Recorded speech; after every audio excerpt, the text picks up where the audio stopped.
So mga tol, tuloy-tuloy pa rin po ang pag-iinsayo ni former 3 Division World Champion General Casimero. Mukhang tuloy na talaga ang laban niya sa June 6 sa Japan kontra dito kay Luis Nery. Sinabi po kasi ni Casimero mga tol sa caption, cancel ba? Ha ha ha, tinawanan lang ni Casimero ang mga nagsasabing cancel yung laban niya. So dahil sa post ni Casimero mga tol, mukhang may balita na siya sa loob ng Kameda Promotion na tuloy na ang kanyang laban. Hindi naman siguro mag-iinsayo itong si Casimero mga tol kung cancel yung laban niya. Agad nagpakita si Casimero mga tol na malalakas na suntok sa mid session nila ng kanyang kapatid na si Jason Casimero. Habang nakalive nga po si Casimero, nanonood pala dyan si Pilipos ni Tumbua at napakomment pa nga po itong si Pilipos. Sinabi ni Pilipos, Team Alas. Samantala, may banat naman po si Casimero sa mga bashers niya, lalo na sa nagsasabing laos na siya. Ani Casimero mga tol, paano daw siya magiging laos? Pinag-uusapan nga daw siya ngayon sa social media. Tawag na laos yan.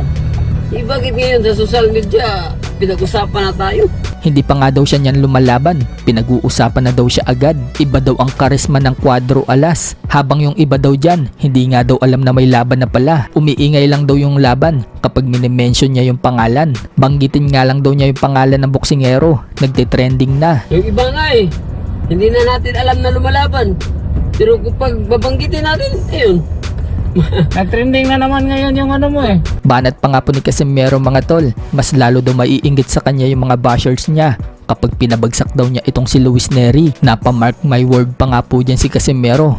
Lahat daw ng kalaban niya, kayang-kaya daw niya pabagsakin. Lalo kayong mainggit. Pag mapabagsak ko yan si Neri. Oh? Babagsakin mo si Nery? Mark my words. Hindi mo na mabagsak yan. Mahina ka na Lahat ng kalaban ko, kayang-kaya mo pabagsakin yan. Sinabi din ni Casimero mga tol na alam daw naman niyang may lakas itong si Nery, pero siya daw kasi abnormal daw yung lakas niya. Kapag abnormal daw yung lakas mo, immortal ka. Hindi daw pinag-aralan yung lakas niya, kusang malakas daw talaga siya. Kumbaga, inborn na. Alam naman natin na may ano yan, pero May lakas. iba talaga kung yung lakas mo ay abnormal.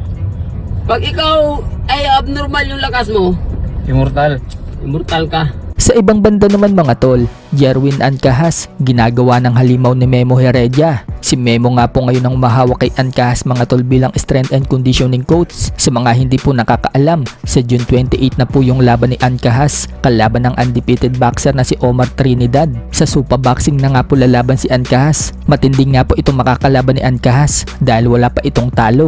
May record na 20 wins, 0 loss and 2 draws with 14 knockouts. Kaya kailangan ni Ancahas mga tol na matinding conditioning dahil mapapalaban sa dyan ng gusto. Sa iba pang balita mga tol, Junto Nakatani nakalabas na ng hospital matapos po siyang sumalang sa surgery sa orbital bone na natamo niya sa labang kay Naoya Inoue nitong May 2 sa Tokyo Dome. Successful nga po ang operasyon kay Nakatani at dahan-dahan daw siyang magbabalik sa boxing. So kailangan muna magpagaling itong si Nakatani mga tol. Baka 3 to 4 months bago siya tuluyang gumaling. Kaya medyo matatagalan ng pagbabalik ni Nakatani.